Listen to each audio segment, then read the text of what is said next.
जिस गरीब घर जमाई की इज्जत फूटी कौड़ी के बराबर नहीं थी, उसके पास कैसे आया करोड़ों का बैंक बैलेंस? क्यों ये करोड़पति जीना चाहता था एक घर जमाई बनके?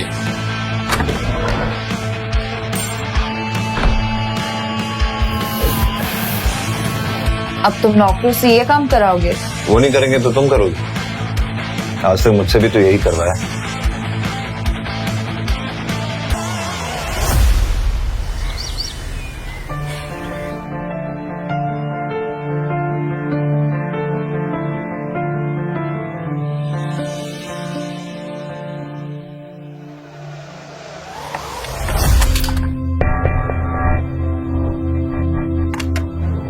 ड्राइवर, मेरा बैग जल्दी से गाड़ी में रखो और गाड़ी निकालो, मुझे ऑफिस के लिए देर हो रही है।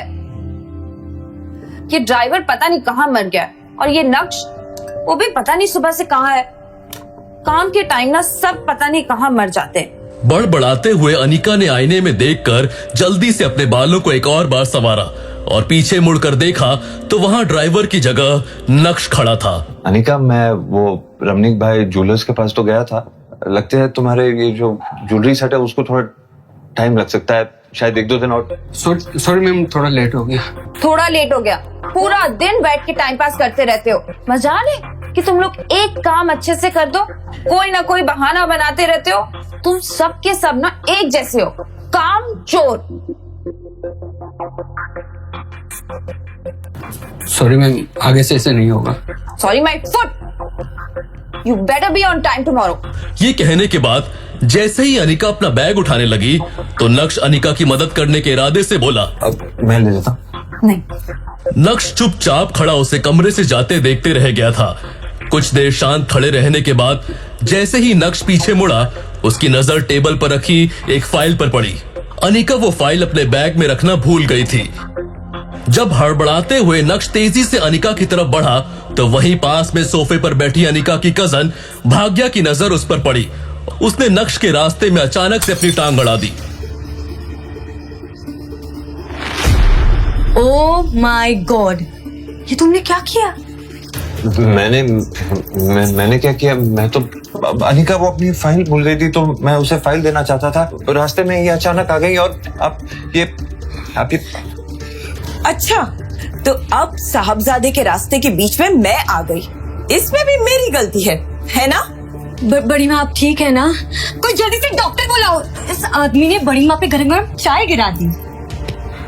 अच्छी, मुझे पता है तुझे मेरी बहुत फिक्र है, पर मैं ठीक हूँ, मुझे डॉक्टर की कोई जरूरत नहीं है। बस इस निठल्ले आदमी ने मेरी साड़ी खराब कर दी। जो शिट शिट शिट, बड़ी माँ की इतनी महंगी साड़ी खराब कर दी। ये आपकी एक्सक्लूसिव कलेक्शन की है ना बड़ी माँ? एक तरफ भाग्या बात का बतंगड़ बना रही थी तो दूसरी तरफ नक्श ने देखा कि अनिका वापस अंदर आ रही है। अनिका नक्श को देखे बिना ही घर से बाहर निकल गई। बस अनिका की एक प्यार भरी झलक के लिए तरस गया था नक्श। ब्रेकिंग न्यूज, गुजरात की सबसे बड़ी कंस्ट्रक्शन फर्म का भविष्य है खतरे में। क्या भानुशाली ग्रुप ऑफ इंडस्ट्रीज उभर पाएगा इतने बड़े नुकसान से? अब कौन संभालेगा भानुशाली ग्रुप ऑफ इंडस्ट्रीज की बागडोर? जानने के लिए बने रहे हमारे साथ only on Tech One News पर।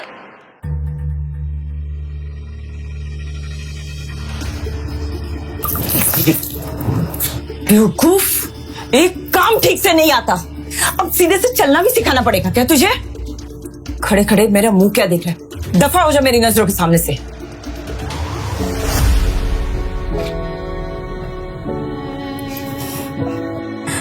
पता नहीं क्या सोचकर तेरे काका ने अनिका का हाथ इस आदमी के हाथ में दिया। हमारे तो भाग ही फूट गए। घर दामाद बनकर बस हमारी छाती पर मूंग डल रहा है वो। ये है जावेरी परिवार का घर। जावेरी परिवार सूरत की बड़ी बिजनेस फैमिलीज में से एक है। इस बड़े से शानदार घर में जावेरी खानदान का बड़ा परिवार रहता है और कई जॉइंट फैमिली की तरह इनके बीच में भी प्यार बस दिखावे का ही है। अक्सर यहाँ पर सुबह की शुरुआत ऐसे ही शोर शराबे से होती है और गलती चाहे हो या ना हो, इल्जाम हमेशा इस परिवार के दामाद यानी नक्श के सर पर ही आता है। पर नक्श ने कभी भी इस बात को दिल पर नहीं लिया। हर सुबह किसी और की गलती को अपने सर लेकर मुस्कुराते हुए वो अपने काम में लग जाता है। उसने चित्रा की तरफ देखा तो उसकी नजर वहीं पास में खड़े नौकर पर पड़ी, जो नक्श को दया की नजर से देख रहा था, लेकिन नक्श के चेहरे पर एक शिकन भी नहीं थी। ब्रेकिंग न्यूज, गुजरात की सबसे बड़ी कंस्ट्रक्शन फर्म का भविष्य है खतरे में। क्या भानुशाली ग्रुप ऑफ इंडस्ट्रीज उभर पाएगा इतने बड़े नुकसान से? अब कौन संभालेगा भानुशाली ग्रुप ऑफ इंडस्ट्रीज की बागडोर? भानुशाली ग्रुप? अरे भानुशाली ग्रुप तो सूरत का ही नहीं बल्कि पूरे गुजरात का सबसे बड़ा बिजनेस एम्पायर है। इनके साथ ऐसा कैसे हो सकता है? इनके साथ तो हम एक नया प्रोजेक्ट शुरू करने का सोच रहे थे। बड़ी माँ परेशान क्यों हो रहे हो? क्या पता हमारे लिए एक अच्छा साइन हो। मुझे तो लगता है हमें इनके नए सीईओ के साथ डील क्रैक करने की कोशिश करनी चाहिए।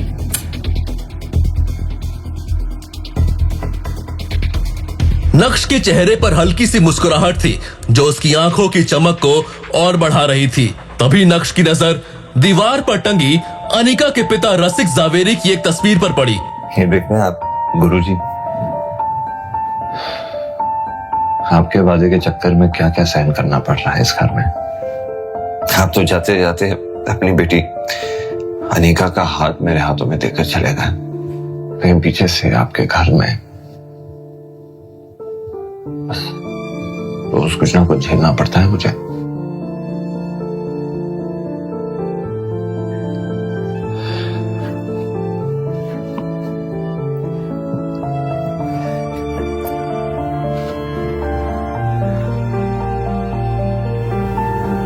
लेकिन मैं भी ढीठ हूं गुरुजी। आपकी पत्नी चित्रा, उन्हें तो जैसे तैसे मैं झेल लूंगा, लेकिन मेरा असली मकसद आपकी बेटी अनिका के दिल में जगह बनाना है। उसके दिल में तो मैं जगह बना के ही रहूंगा। एक तरफ नक्श अपने गुरुजी से बात करने में लगा था, तो दूसरी तरफ नक्श का मोबाइल लगातार वाइब्रेट कर रहा था। मगर नक्श तो अपने ही ख्यालों में गुम था, इसलिए उसका ध्यान ही नहीं गया और वो बाथरूम में शावर लेने चला गया। नहाते हुए भी नक्श के दिमाग में बस भानुशाली ग्रुप ही चल रहा था। नक्श इस बात से अनजान था कि उसके फोन पर किसका कॉल आ रहा है, लेकिन यकीन मानिए वो कॉल नक्श की पूरी जिंदगी बदलने वाला था। बस नक्श को फोन उठाने की देर थी। नहाने के बाद जब नक्श बाथरूम से बाहर आया तो उसका फोन दोबारा वाइब्रेट होने लगा, लेकिन इससे पहले कि नक्श को एहसास होता, इस बार भी फोन कट गया था।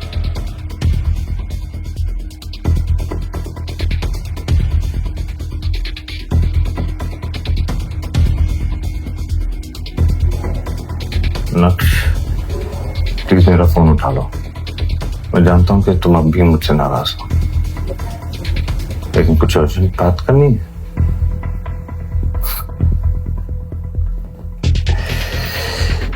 कमाल है, 2.5 साल लगे इन्हें अपनी गलती का एहसास होते हुए। ऐसे कई सारे मैसेजेस थे और उन सभी को पढ़ने के बाद नक्श ने अपना फोन बेड पर फेंका। अभी नक्श उन मैसेजेस के बारे में सोच ही रहा था कि इतने में उसी नंबर से एक बार और कॉल आया।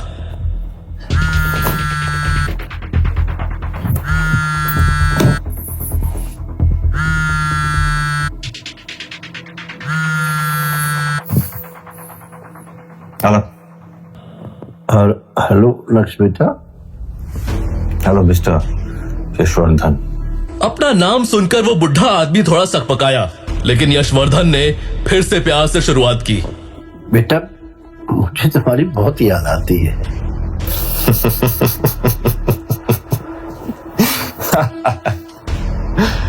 वो क्या है ना मिस्टर यशवर्धन, आपकी बात की दाद देनी पड़ेगी, क्योंकि आपको 2.5 साल लग गए मेरा हालचाल पूछने के लिए। अब ख्याल है आपको मेरा? बेटा, इन 2.5 सालों में एक एक दिन एक एक रात मैंने कैसे गुजारी ये मैं ही जानता हूँ। मैंने कैसे अपने आप को संभाला है मैं बता नहीं सकता हूँ बेटा। शायद मैं ये डिजर्व करता, जो कुछ भी मैंने किया या मैंने अपनी आंखों के सामने होने दिया, शायद ये उसी का नतीजा है। बेटा मैं तेरी तस्वीर देखकर रोता रहता हूँ और अपने आप को पूछता रहता हूँ कि मेरी आंखों के सामने ये अन्याय कैसे होता रहा। नक्श को यशवर्धन की बात सुनकर रत्ती भर भी भरोसा नहीं हुआ। वैसे मार्केट में क्या खबर फैली है ये मैं जानता हूँ। ये सुनते ही यशवर्धन एकाएक खामोश हो गए, जैसे मानो नक्श ने उनकी चाल पकड़ ली हो। लोग तो तरह तरह की बातें बनाते रहते हैं। इस बार उनकी आवाज में चिंता साफ सुनाई पड़ रही थी।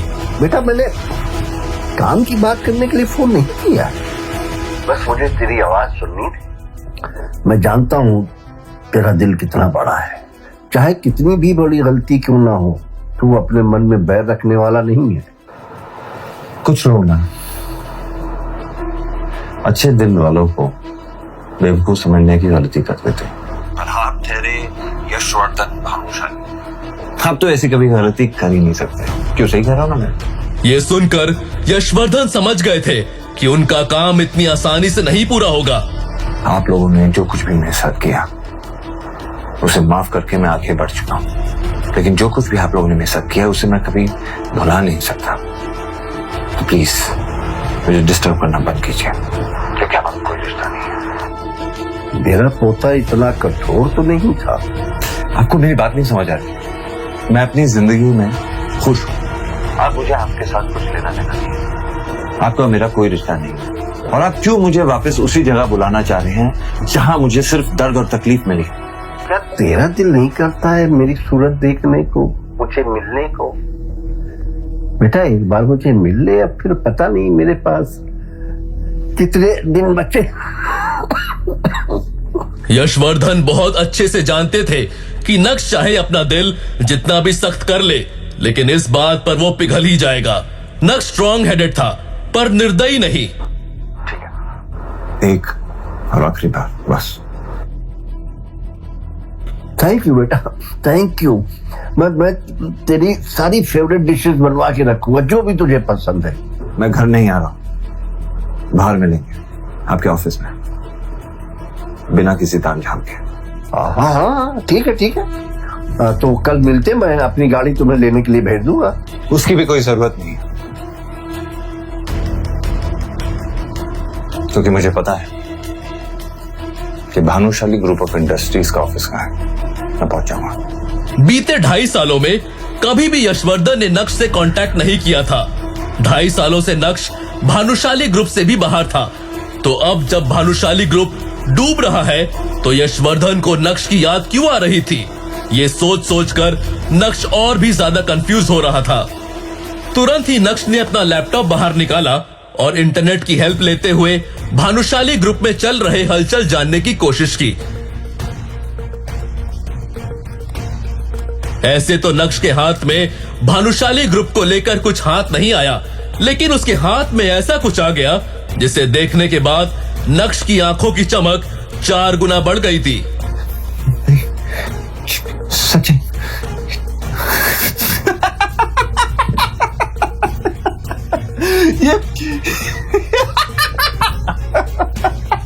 जोर जोर से हंसते हुए बिस्तर से उठकर नक्श पागलों की तरह नाचने लगा था। वो भूल गया था कि ये घर उसका नहीं है, वो तो बस इस घर का घर जमाई है। अब इस पागल को क्या हो गया? इसमें माता वाता तो नहीं आ गई? नक्श के हंसने की आवाज सुनकर चित्रा का दिल बाहर आ गया था। नक्श की हंसी और नाचने का पागलपन रुकने का नाम नहीं ले रहा था।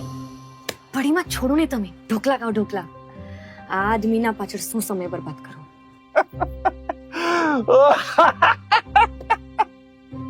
सुबह से शाम हो गई, लेकिन रह रहकर नक्श का पागलपन अभी भी जावेरी खानदान के घर में सुनाई दे रहा था। वो अलग बात है कि अब उस पागलपन को सुनने वाला कोई नहीं था। अचानक नक्श को ऑफिस में देखकर भानुशाली ग्रुप के एम्प्लॉयज शॉक्ड हो गए।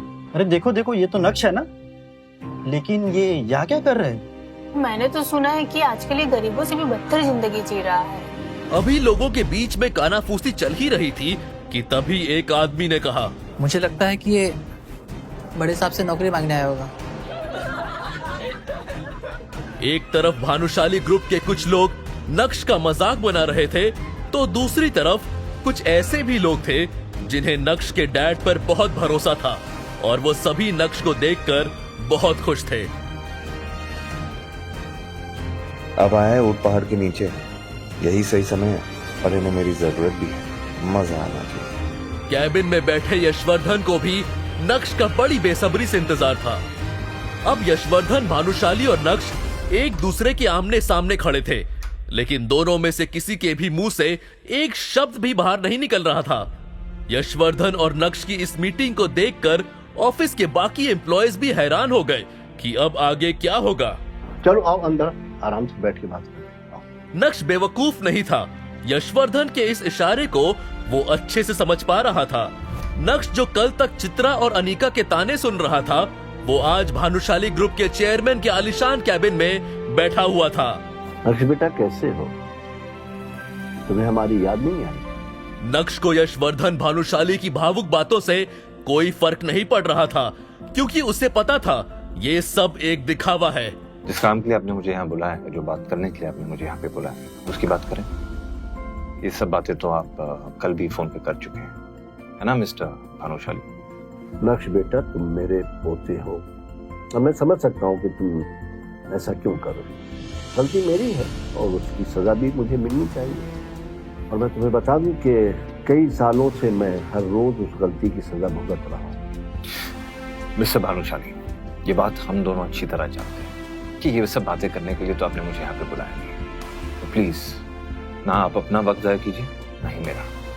जो बात करनी है कीजिए, वरना मैं निकल। प्लीज प्लीज मत जाओ।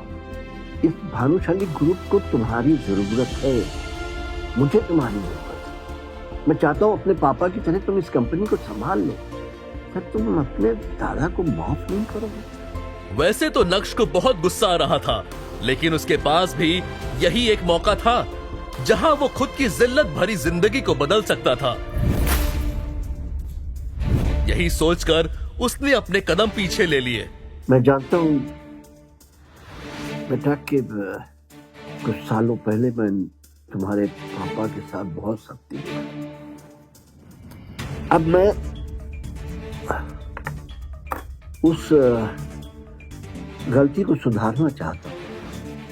तुम्हारे पापा ने जिस कंपनी को जिस ऊंचाई तक पहुंचाया है अपना खून पसीना एक करके, अब वो डूबने के कगार पे। मीडिया वालों ने भी बात का बटंगर बना, जिस वजह से हमारे क्लाइंट भी जाने लगे। नक्श ने अपने दादाजी को इतना लाचार और असहाय आज से पहले कभी नहीं देखा था। मगर नक्श भानुशाली ग्रुप के सीईओ दर्पण भानुशाली यानी अपने चाचा को बिल्कुल भी पसंद नहीं करता था। अपने दादाजी की बात सुनकर नक्श को उन पर दया आने लगी। ठीक है, बताइए मैं आपकी मदद कैसे कर सकता हूँ? मैं चाहता हूँ कि कंपनी तुम संभाल लो और अपने पापा की तरह इस कंपनी को चलाओ। तो आप चाहते हैं कि मैं ये कंपनी ज्वाइन कर लूं, मतलब अपने चाचा के अंडर काम करूंगा, है ना? लेकिन नक्श के यहाँ आने का मकसद कुछ और भी था। वो अपने दादाजी की बात में आकर किसी भी बात पर हाँ करने के लिए तैयार नहीं था। दरअसल दादाजी, बात आपकी कंपनी और आपके फायदे की है।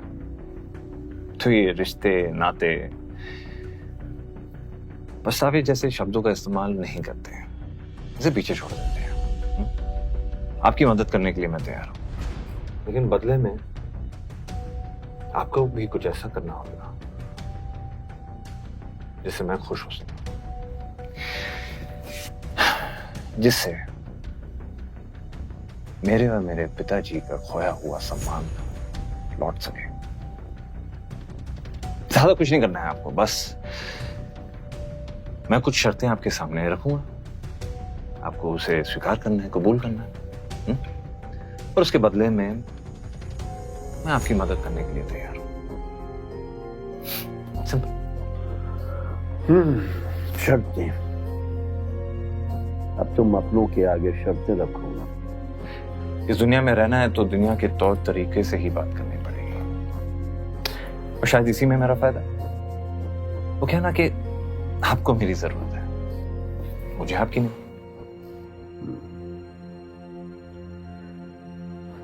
ठीक है, तुम्हें मुझसे क्या चाहिए?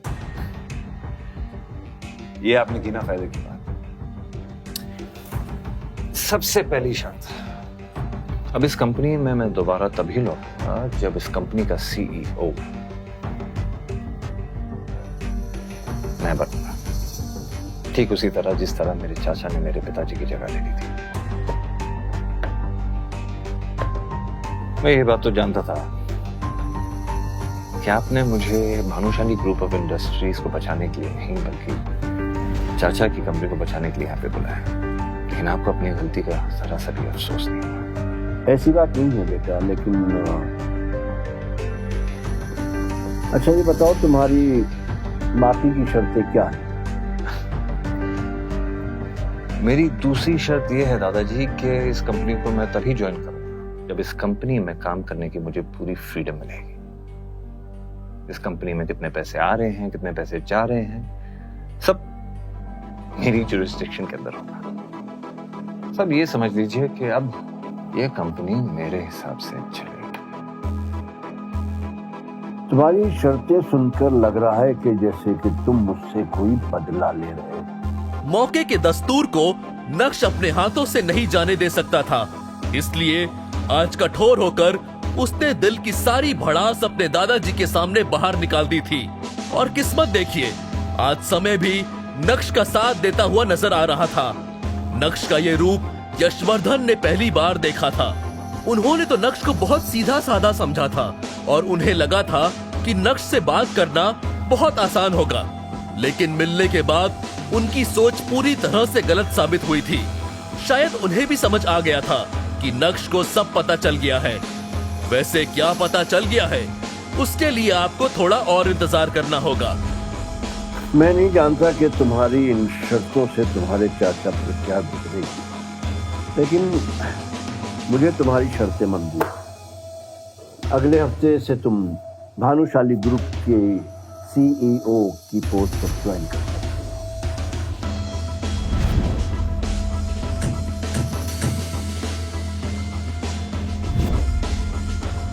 बात खत्म होते ही यशवर्धन ने सर झुका लिया, लेकिन नक्श भी वहां पूरी तैयारी के साथ आया था।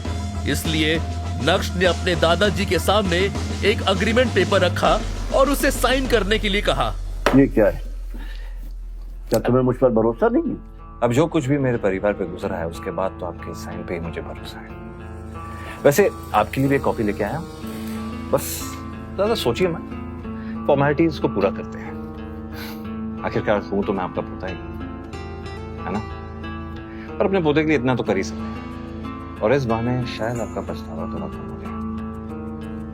मुस्कुराते हुए नक्श भी कैबिन से बाहर चला गया और जाते जाते अग्रीमेंट पेपर की कॉपी को यशवर्धन के हाथ में थमा चुका था। 4 साल पहले कॉलेज पास आउट होने के बाद जब नक्श ने अनिका के पापा के साथ काम करना शुरू किया था, तब सिर्फ अनिका के पापा ही थे जो ये जानते थे कि नक्श का पूरा नाम नक्श भानुशाली है। इतना ही नहीं, कॉलेज की पढ़ाई के दौरान उसके दोस्तों को भी उसके बारे में कोई जानकारी नहीं थी। अनिका के पापा के साथ काम करते वक्त नक्श की मुलाकात अनिका से हुई और पहली नजर में ही वो अपना दिल खो बैठा।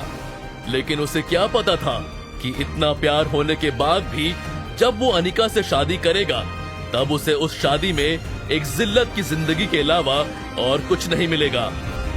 भले ही मैं अनिका को अपना सच इतनी जल्दी नहीं बताऊंगा, लेकिन आज मुझे महसूस हो रहा है कि मेरे अंदर कुछ बदल गया है, जैसे मेरे हाथों में कोई पावर आ गई है और अब मैं उन लोगों को जवाब दे सकता हूं जो मुझ पर हंसते थे। बगावत की शुरुआत तो हो गई और अब आगे आगे देखो होता है क्या।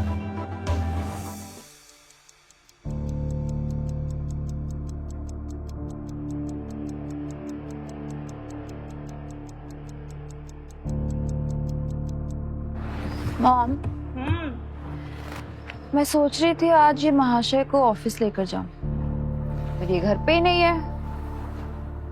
और मेरी किस्मत इतनी फूटी हुई क्यों है? आपने मेरी शादी इस गधे से क्यों कराई है? शू करे छे, तुझे ऊपर जाने की बहुत जल्दी है। ऊपर जाने की? नहीं, बिल्कुल नहीं। तो शांति से बैठ ना, क्योंकि तेरे सवालों का जवाब ऊपर तेरे पप्पा दे सकते हैं।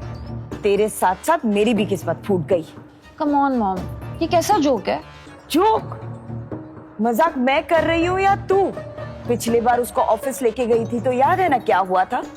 फिर से उसको लेके जाके अपना मजाक उड़वाना चाहती है? आप बहुत फिक्र करती हो। आपको क्या लगता है मैं गधी हूँ? मैं उसको लेके जाऊंगी और वापस अपनी बेइज्जती कराऊंगी? वैसे बस ऑफिस तक लेके जाऊंगी, अंदर आने नहीं दूंगी। फिर वो ज्वेलरी शॉप में जाएगा, मेरा नेकलेस लेगा और घर वापस आ जाएगा। और वैसे भी इससे ज्यादा मैं उसके साथ टाइम स्पेंड नहीं कर सकती। अभी चित्रा और अनिका नक्श को बुरा भला कह ही रहे थे कि तभी नक्श वहां आ गया। भाई साहब का एटीट्यूड देखने लायक था। जब अनिका ने देखा कि नक्श उसे इग्नोर करता हुआ अपने कमरे की तरफ जा रहा है, तो अनिका को और भी ज्यादा गुस्सा आ गया। ये लो, आ गए साहबजादे नैन मटक्का करके। मॉम अभी नहीं, प्लीज प्लीज, मुझे ऑफिस के बहुत लेट हो रहा है और विहान मेरा वहाँ पे वेट कर रहा होगा। विहान का नाम सुनते ही नक्श के चेहरे का रंग फीका पड़ गया। देखो, आज तुम्हारी काम चोरी की बात हो रही है और तुम आ गए। मैं तुम्हें आखिरी मौका दे रही हूँ, तुम मेरे साथ ऑफिस चलो, उसके बाद ज्वेलर शॉप से मेरा सेट उठाना और फिर घर वापस आ जाओ। देख क्या रहे हो, चलो अब, तुम्हारे वजह से ऑलरेडी मुझे बहुत लेट हो गया। नक्श चित्रा से तो कभी कभार बहस कर लिया करता था, लेकिन वो अपनी वाइफ अनिका से कभी भी जुबान नहीं लड़ाता था। चलो। अनिका और नक्श कुछ ही देर में अनिका के ऑफिस पहुंच गए।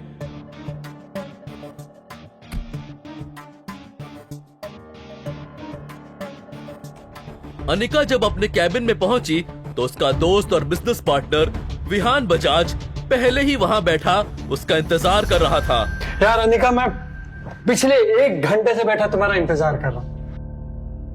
ये आदमी इतना खाली है कि 1 घंटे से यहाँ बैठ के मेरी बीवी का इंतजार कर रहा है। I am so sorry Vihaan, क्या है ना, कुछ लोगों के कारण देर हो जाती है। अनिका की बात सुनकर विहान के 1 घंटे इंतजार करने की शिकायत एक पल में ही गायब हो गई और वो बस मुस्कुराते हुए अनिका को ही देखे जा रहा था। वो आज बहुत ज्यादा खुश नजर आ रहा था। विहान, आज तुम बहुत ज्यादा खुश लग रहे हो। कोई लॉटरी तो नहीं लगी तुम्हारी? भाई साहब, अब तुम्हारा आना किसी लॉटरी से कम है क्या? भाई साहब, ये मत भूलिए कि आप एक ऑफिस में हैं और ये भी मत भूलिए कि आपको दोस्ती की सीमा नहीं लांघनी है। तुम चुप रहो। विहान, मैं समझी नहीं, तुम क्या बोलने की कोशिश कर रहे थे? विहान समझ गया था कि अनिका उसकी बात से थोड़ी अनकंफर्टेबल हो गई है, इसलिए उसने झट से बात बदल दी और बोला, इम्पोर्टेंट ये नहीं है कि आज मैं इतना खुश क्यों। इम्पोर्टेंट ये है कि मैं आज तुम्हारे लिए एक गिफ्ट लेके आया हूँ। मेरे लिए? जी हाँ, ये देखो अनिका, तुम्हारे लिए रेयर डायमंड का नेकलेस। जी हाँ। वाह, कैसा लगा? अच्छा लग रहा है ना? अनिका, ये असली डायमंड का नेकलेस नहीं है, बल्कि ये तो कॉपी है। यकीन मानो मेरा, ये फेक है अनिका। अनिका नहीं जानती थी कि नक्श भानुशाली खानदान से ताल्लुक रखता है। भानुशाली ग्रुप रेयर डायमंड के बिजनेस में भी है और क्योंकि नक्श भानुशाली ग्रुप का हिस्सा रह चुका था, इसलिए उसे डायमंड की अच्छी खासी परख थी। नक्श ने तो सही इरादे से अपना काम कर दिया था, लेकिन अनिका को नक्श की बात कुछ रास नहीं आई। तुम्हें बोला है ना, बीच में मत बोला करो, चुप रहो। नक्श की बात सुनकर विहान को भी ये समझ आ गया था कि अब वो उस फर्स्ट कॉपी नेकलेस को ओरिजिनल बताकर अनिका को बेवकूफ नहीं बना सकता है। हाँ, ये मतलब असली रेयर डायमंड नेकलेस नहीं है, पर इसका एक एक हीरा असली है। बस इसकी क्वालिटी रेयर डायमंड नेकलेस से थोड़ी सी कम है। पर अनिका, मुझे जब भी रेयर डायमंड नेकलेस मिलेगा ना, मैं डेफिनेटली तुम्हारे लिए लेके आऊंगा, मैं प्रॉमिस। वाह, बहुत अच्छी बात है। मतलब रेयर डायमंड नेकलेस इस दुनिया में सिर्फ 10 बने हुए हैं और ये भाई साहब लेके आएंगे। ऐसे इंसान का तुम भरोसा नहीं कर सकती हो। अरे झूठ बोल रहा है तुमसे, आगे भी झूठ बोलेगा, कोई काम का नहीं है ये। और तुम्हें रेयर डायमंड नेकलेस की क्या जरूरत है अनिका, जब तुम्हारे पास असली डायमंड है। आज अनिका को विहान की हरकत से ज्यादा इस बात पर हैरानी हो रही थी कि अचानक नक्श के अंदर हर बात का जवाब देने की हिम्मत कहां से आ रही है। तुम चुप रहोगे? नक्श के मुंह खोलने से पहले विहान को लगा था कि अनिका नेकलेस देखते ही उसके प्यार में पागल हो जाएगी। आखिर वो उसे कोई छोटी चीज नहीं, डायमंड का हार दे रहा था। अब पोल तो उसकी खुल चुकी थी, तो वो करता भी क्या? शांति से चुप बैठने के अलावा उसके पास करने के लिए और कुछ भी नहीं था। पर इस वक्त अनिका के पास विहान को दिलासा देने के अलावा और कोई चारा नहीं था। तो क्या हुआ विहान, अगर ये कम क्वालिटी वाला डायमंड नेकलेस है, ये नॉर्मल सी बात है। अब हर कोई वो रेयर डायमंड वाले नेकलेस तो नहीं खरीद सकता ना। और वैसे भी हमारे देश में ऐसे बस 10 ही हार हैं। और जहां तक मुझे याद है उसमें से एक हीरे की नेकलेस की नीलामी हुई थी और वो डायमंड नेकलेस कहीं 1.5 से 2 के बीच में, 2 करोड़ के बीच में बिका था। किसने खरीदी वो तो मैं नहीं जानती हूँ। पर विहान, तुम्हें कोई रेयर नेकलेस लाने की जरूरत नहीं है, ये भी बहुत सुंदर है। I really love it. I mean, you know what, मैं इसको बहुत संभाल के अच्छे से रखूंगी। Thank you so much. Anika की बात सुनकर तो विहान के जैसे तोते ही उड़ गए। इस हार को खरीदने में ही उसे पसीना आ गया था। भूल जाओ बेटा विहान, अनिका को इम्प्रेस करने में कंगाल हो जाओगे, कंगाल। वहीं नक्श अनिका को परेशान देखकर अपने किए पर पछताने लगा और सोचने लगा कि इतनी बड़ी बात हो जाने के बाद भी अनिका विहान का साथ दे रही है। लेकिन वो अपनी बदली हुई जिंदगी को इतनी आसानी से अपनी बीवी के सामने नहीं रखना चाहता था। वो अनिका को पाना चाहता था, उसका दिल जीतना चाहता था। अनिका, मैंने आज तक तुम्हें कुछ नहीं कहा, लेकिन आज मैं चुप नहीं बैठूंगा। मैं तुम्हारे लिए रेयर डायमंड नेकलेस लेकर आऊंगा, ये मेरा तुमसे वादा है। मैं दुगनी मेहनत करूंगा, मैं वो सब हासिल करने की कोशिश करूंगा जो तुम्हारे अरमान है। I promise. अपने दिल की बात अनिका के सामने रखने के बाद नक्श ने अनिका के जवाब का इंतजार भी नहीं किया और उसके कैबिन से बाहर निकल गया। नक्श ने पलटकर अनिका की तरफ देखा तो अनिका भी उसी की तरफ देख रही थी। प्यार नहीं तो कम से कम नक्श अनिका का ध्यान अपनी तरफ खींचने में कामयाब हो गया था। क्या नक्श को खुद से दूर रखकर मैंने कोई गलती तो नहीं की? ये क्या सोच रही हूँ मैं? विहान मेरा बिजनेस पार्टनर है, मेन इन्वेस्टर है। नक्श की इस हरकत की वजह से अगर विहान कंपनी से बैकआउट कर गया तो क्या होगा? नहीं नहीं, नक्श की वजह से मैं मेरी इतने साल की मेहनत को जायज नहीं जाने दूंगी। मुझे नक्श की नहीं, विहान की जरूरत है। सुबह का समय था और सारे एम्प्लॉयज अपने अपने काम में बिजी थे। लेकिन जब उन्होंने नक्श को कॉन्फिडेंस के साथ बाहर जाते देखा तो सब उसे घूरने लगे थे। कुछ लोगों ने तो अपना काम छोड़कर फुसफुसाना भी शुरू कर दिया था। दूसरी तरफ वही अनिका का गुस्सा इस वक्त चरम पर था। आज पहली बार नक्श ने उसके साथ बदतमीजी की थी, इसलिए वो भी नक्श के पीछे पीछे कैबिन से बाहर आ गई। नक्श, ये क्या पागलपन है? तुम्हें किसने हक दिया कि तुम मुझे ये बेफालतू की सलाह दो? जब भी तुम्हें ऑफिस लाई हूं ना, तुम हमेशा कुछ ना कुछ उल्टा ही करते हो। गलती हो गई मुझसे, गेट लॉस्ट नाउ, जल्दी जा। नक्श ने अनिका की इस बात का भी कोई जवाब नहीं दिया। वो जानता था कि वो जितना बोलेगा उतना ही अनिका का गुस्सा बढ़ता जाएगा। उसे अनिका से जो कहना था वो उसे कह चुका था। जैसे तैसे अनिका ने अपने गुस्से को दबाते हुए मामले को खत्म करने की कोशिश की, लेकिन उसे क्या पता था कि अभी तो मामले की बस शुरुआत हुई थी। अबे ओ, रुक, जाता कहाँ है? अनिका ने विहान को रोकने या फिर शांत करने की कोई कोशिश नहीं की। शायद वो भी इस तमाशे को एंजॉय करना चाहती थी। नक्श ने पहले तो अनिका के सामने विहान का भांडा फोड़ा और उसे पूरी तरह से एम्बैरस किया। उसके बाद नक्श ने अपनी ही बीवी को सलाह भी दे डाली, जो पिछले 2.5 सालों में उसने पहले कभी नहीं दी थी। लेकिन अनिका की खरी खोटी सुनने के बाद अब नक्श कोई बात नहीं करना चाहता था। नक्श का ये एटीट्यूड विहान से बर्दाश्त नहीं हुआ और उसने अपनी चाल बढ़ाते हुए नक्श का पीछा किया। अबे भाग कर रहा है, बहरा है क्या? तब से आवाज दे रहा हूँ, सुनाई नहीं दे रहा है तुझे? नक्श ने उसकी बात का कोई जवाब नहीं दिया। अबे तू है कौन? तेरी औकात क्या है? तूने मेरे सामने मेरे गिफ्ट का मजाक उड़ाया। मैं दावे के साथ कह सकता हूँ तू मार्केट में जाके खुद को बेच भी देगा ना, तब भी वो नकली हार नहीं ला पाएगा। बड़ा है बात करता है। तुझे ना तुम्हारी मार्केट वैल्यू पता होनी चाहिए। 0 डब्बा। बोल। जब कोई आपकी खामोशी का फायदा उठाने लगे तो बोलना जरूरी हो जाता है।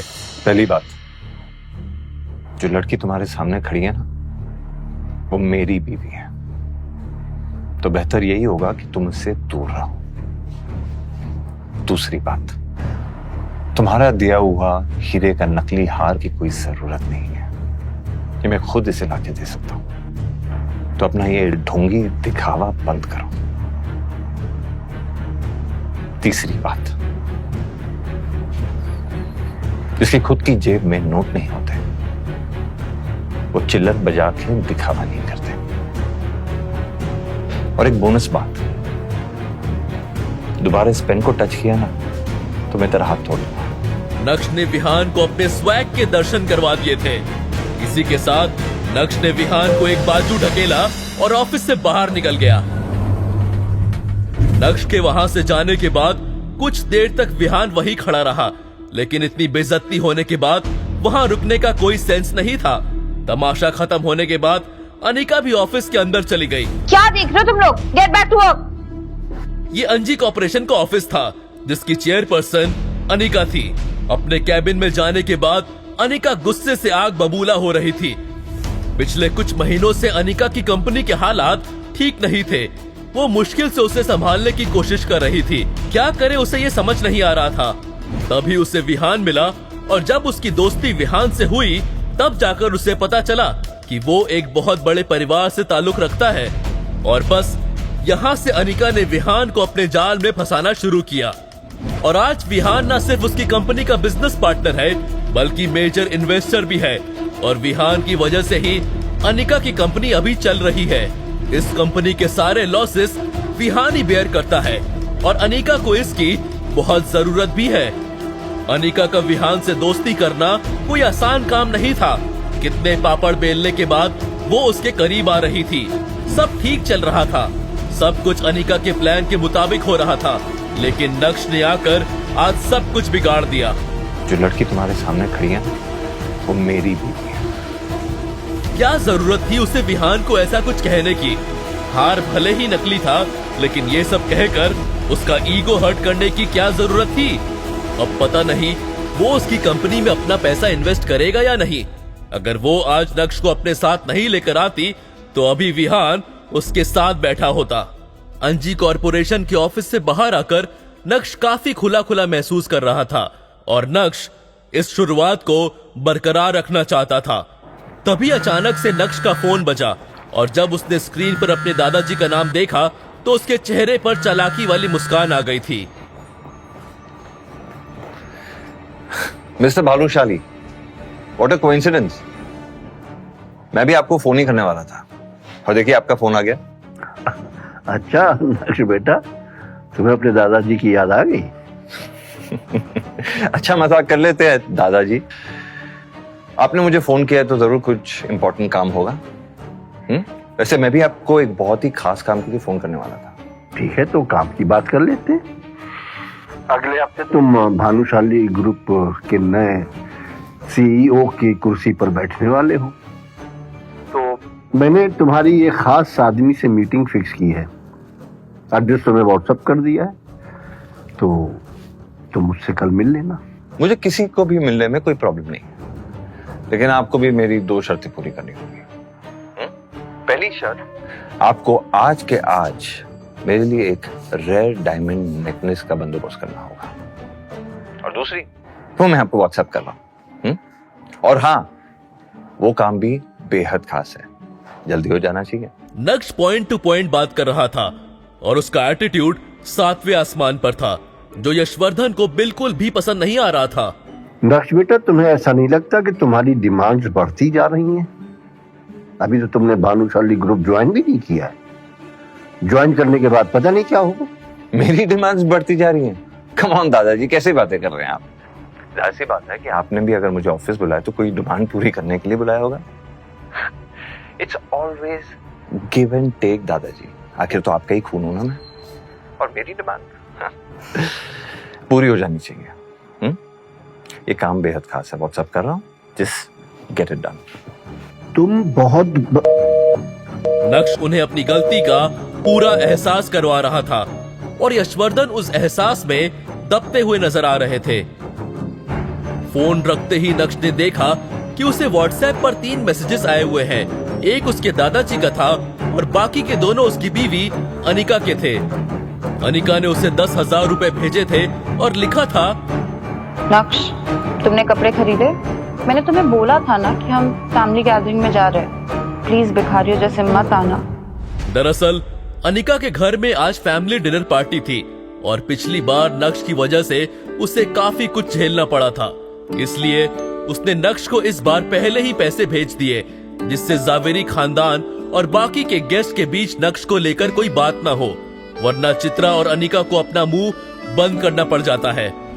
अनिका बेबी, अब तुम्हारे 10,000 रुपए की मुझे कोई जरूरत नहीं। मन ही मन सोचते हुए नक्श ने अपनी दूसरी शर्त को यशवर्धन तक पहुंचा दिया था। हटो। भाई साहब, golden domain society. Golden domain society Surat की ही नहीं बल्कि गुजरात की सबसे लग्जरियस सोसाइटीज में से एक थी और इस सोसाइटी से पूरे सूरत की खूबसूरती को नापा जा सकता था। दरअसल यही वो जगह थी जहां नक्श के दादाजी ने आज उसकी एक सीक्रेट मीटिंग फिक्स की थी। लेकिन नक्श किससे मिलने जा रहा है, इस बात की उसको कोई जानकारी नहीं थी। उसने सोचा ही नहीं था कि जिस इंसान से वो मिलने आया है वो कोई और नहीं बल्कि उसका चाचा दर्पण भानुशाली होगा। ये जानकर नक्श अपने चाचा से बिना मिले ही वहां से जाना चाहता था, लेकिन तभी अचानक से उसके कान में एक आवाज सुनाई पड़ी। नक्श,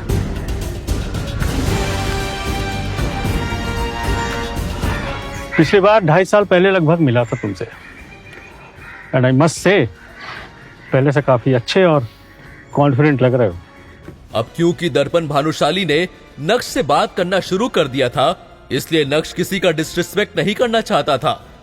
हालांकि नक्श ज्यादा बात नहीं करना चाहता था और अपने चाचा की शक्ल तो बिल्कुल भी नहीं देखना चाहता था। दर्शन काका, तमें सीधे पॉइंट पे आओ ने और बताओ, भानुशाली फैमिली को अब मेरी क्या जरूरत है? हाँ, अगर आपको लग रहा है कि आपकी बातों में आकर मैं भानुशाली ग्रुप ऑफ इंडस्ट्रीज के बारे में भूल जाऊंगा या उसका नया सीईओ बनने से मना कर दूंगा, ये आपकी सबसे बड़ी गलतफहमी होगी। कोई डाउट मत रखना।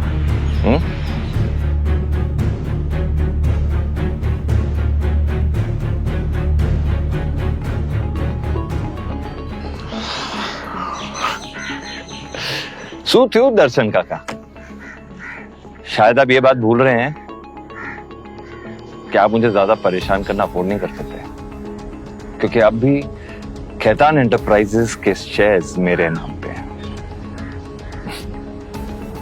ये शेयर्स तो आप जानते हैं ना, जो आपने दादाजी और पापा को लेने से मना किया था। और ये शेयर्स आपके लिए कितने इंपॉर्टेंट है और भानुशाली ग्रुप ऑफ इंडस्ट्रीज के लिए कितने इंपॉर्टेंट है अच्छी तरह जानते हैं। तो दर्शन काका, अगर मुझे गलती से भी कुछ हो गया ना, तो जो कुछ भी आप चाहते हैं मुश्किल से मिल पाएगा, शायद कभी भी नहीं।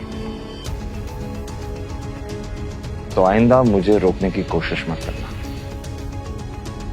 भानुशाली ग्रुप ऑफ कंपनीज पूरे गुजरात में एक बड़ा नाम था। छोटे से बड़ा हर बिजनेसमैन को भानुशाली ग्रुप की सारी जानकारी थी। 4 साल पहले मार्केट में उन्हें कंपटीशन देने के लिए कोई भी नहीं था, क्योंकि उस समय भानुशाली ग्रुप का सीईओ नक्श के पिता यानी जितेन भाई भानुशाली थे। जितेन भाई को बिजनेस की सारी एबीसीडी पता थी और यही वजह थी कि उन्होंने खेतान एंटरप्राइजेस के 40% शेयर्स खरीद लिए थे। उन्हें पता था कि आगे का मार्केट कैसी करवट लेगा और वो उसका पूरा फायदा उठाना चाहते थे। लेकिन ये बात दर्पण भानुशाली और यशवर्धन भानुशाली को पसंद नहीं आई और बिना कुछ सोचे समझे उन दोनों ने मिलकर जितेन भाई भानुशाली को भानुशाली ग्रुप से बाहर का रास्ता दिखा दिया। जितेन भाई के जाने के बाद नक्श के चाचा दर्पण भानुशाली ने भानुशाली ग्रुप के सीईओ की कुर्सी संभाल ली।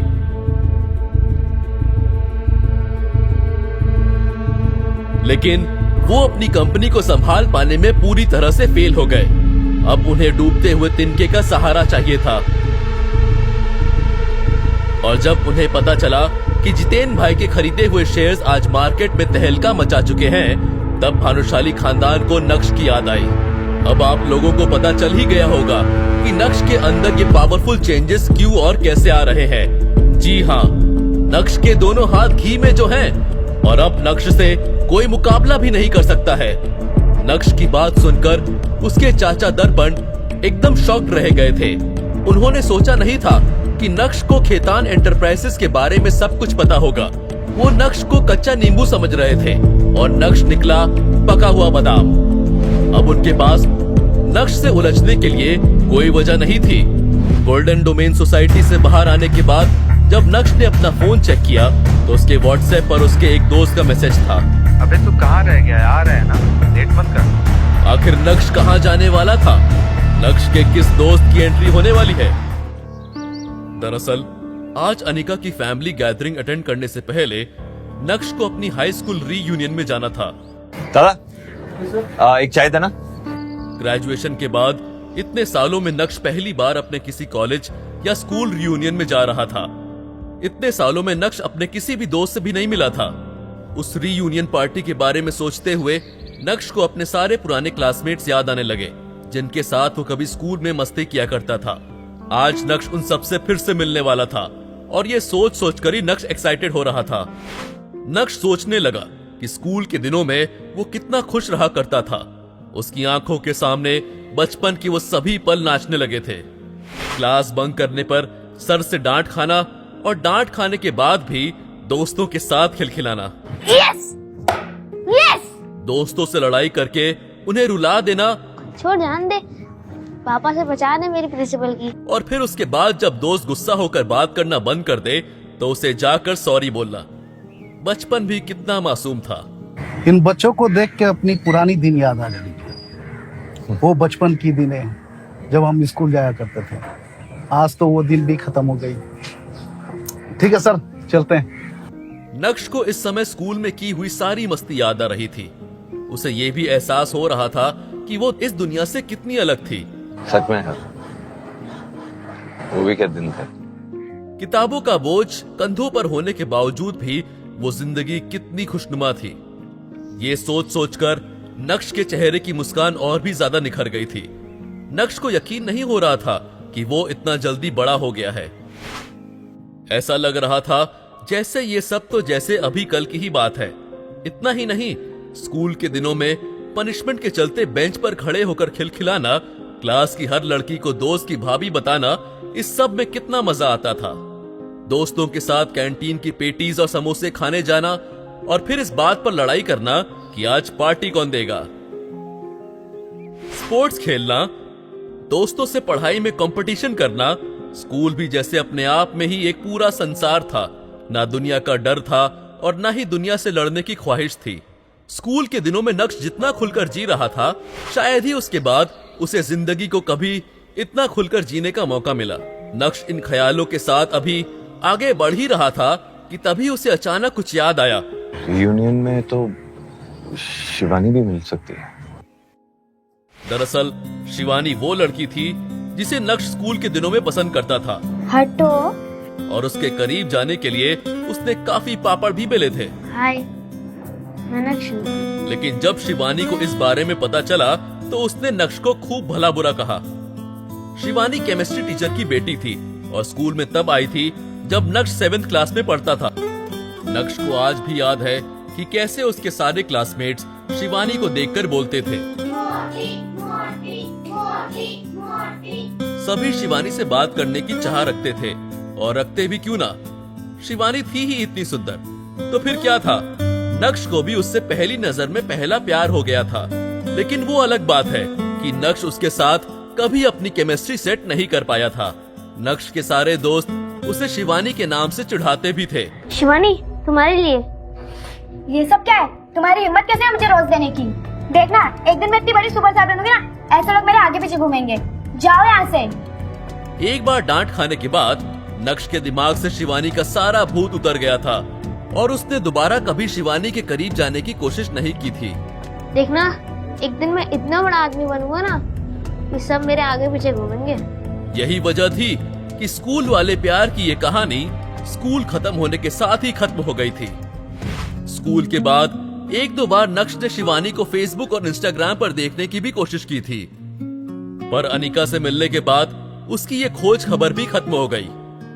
हालांकि अब शिवानी के लिए नक्श के दिल में कोई जगह नहीं थी, लेकिन फिर भी वो दोबारा शर्मिंदा होने से बचना चाहता था। नक्श को शिवानी से मिलने का डर तो था ही, पर वो रीयूनियन पार्टी के लिए लेट नहीं होना चाहता था। उसे जल्दी से जल्दी तैयार होकर पार्टी के लिए निकलना था। अब नक्श पहले वाला नक्श नहीं रहा था। भले ही वो अभी टैक्सी से ट्रेवल कर रहा था, लेकिन उसके अंदर एक गजब का कॉन्फिडेंस आ गया था। दूसरी तरफ अंजी कॉर्पोरेशन में अनिका मीटिंग रूम से बाहर आ रही थी। वो काफी सीरियस लग रही थी कि तभी उसने कुछ एम्प्लॉयज को बातें करते सुना और वो सब लोग नक्श के बारे में ही बात कर रहे थे। यार मैं तो हंसते हंसते मर जाऊंगी। दुनिया में इतने अजीब आदमी भी होते हैं क्या? मतलब तेवर तो देखो इसके, करता धरता कुछ नहीं है और आ गया यहाँ और हमारी मैडम को गुस्सा दिला दिया। मुझे तो लगा था कि मैडम उसको छोड़ देगी, लेकिन ये तो उल्टा खुद मैडम के सर पर नाच रहा है। मुझे तो कभी कभी लगता है कि उन दोनों की शादी हो कैसे गई। अरे शादी छोड़ो, 2 साल में उनका डिवोर्स कैसे नहीं हुआ? अनिका ये देखकर हैरान थी कि कैसे उसके यहाँ काम करने वाले एम्प्लॉयज ने उसका ही मजाक बनाकर रख दिया है। आज मैं थोड़ा जल्दी आ गई ना ऑफिस, तो मैंने उस आदमी को मैम के पीछे पीछे जाते हुए देखा। पहले तो मुझे लगा वो नौकर है, लेकिन बाद में उसके तेवर जो बदले हैं बाबा। वो बोल रहा था कि विहान सर ने दिया हुआ डायमंड नेकलेस नकली है। तुम्हारा दिया हुआ हीरे का नकली हार की कोई जरूरत नहीं है, ये मैं खुद इसे लाके दे सकता हूँ। मतलब सोचो, जिस आदमी ने जीवन में हीरे देखे भी नहीं होंगे, वो जोरी बना घूम रहा है। अरे तुम लोगों को याद है पिछले साल ये आदमी आया था अपना स्कूटर लेके यहाँ पे, तब तो इसे देखकर लग रहा था कि ये अपने टूटे हुए स्कूटर को ठीक भी नहीं कर पाएगा, और अब चोरी बनके हीरा परखने चला है। भाई वाह, मैडम के आदमी को तो झूठे नंबर 1 का टैग दे देना चाहिए। अरे यार कोई नहीं, झूठ बोलकर बेचारा इनको तसल्ली दे रहा होगा। तुम लोग खामखा उस गरीब के पीछे पड़ गए। तभी अचानक से उमा ने देखा कि अनिका उनकी सारी बातें सुन रही थी। सॉरी मैम, हम लोग तो बस यूं ही। इससे आगे बोलने की हिम्मत उमा के पास भी नहीं थी। अनिका ने कुछ भी नहीं कहा और सभी के वहां से जाने के बाद अनिका भी अपने दिल में गुस्सा भरकर चुपचाप वहां से निकल गई थी। जब अनिका अपने कैबिन में गई तो उसके लिए अपने गुस्से को काबू में रखना बहुत मुश्किल हो रहा था। उसे समझ नहीं आ रहा था कि वो अपने गुस्से का क्या करे। जब अनिका बेकाबू हो गई तो उसने अपने हाथ में पकड़े कॉफी मग को पूरी ताकत से दीवार पर दे मारा। अनिका के मन में ये भी चल रहा था कि आखिर नक्श की वजह से उसे और कितना बेइज्जत होना पड़ेगा। पापा, मैं तो आपकी सबसे प्यारी बेटी थी ना। मैंने तो सोचा था कि आप मेरे लिए जो भी सोचोगे, जो भी चुनोगे, अच्छा ही चुनोगे। इसीलिए मैंने कभी किसी को डेट नहीं किया, किसी के साथ रिलेशनशिप में नहीं आई, न शादी की शर्त रखी। फिर भी आपने मुझे इस गधे के साथ बांध दिया। अपने दिल की बात अपने पापा के सामने रखने के बाद अनिका फूट फूट कर रोने लगी थी। जब भी अनिका नक्श की हरकतों से परेशान होती थी, तब तब वो अपने पापा के डिसीजन पर सवाल उठाती।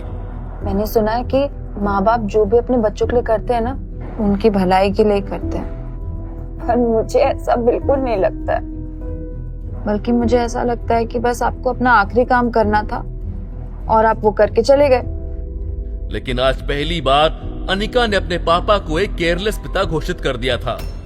कभी कभी अनिका अपनी माँ चित्रा से भी ये सवाल पूछ लेती थी कि उसने अनिका की शादी उस बेकार आदमी से कैसे होने दी, उस शादी को रोका क्यों नहीं गया।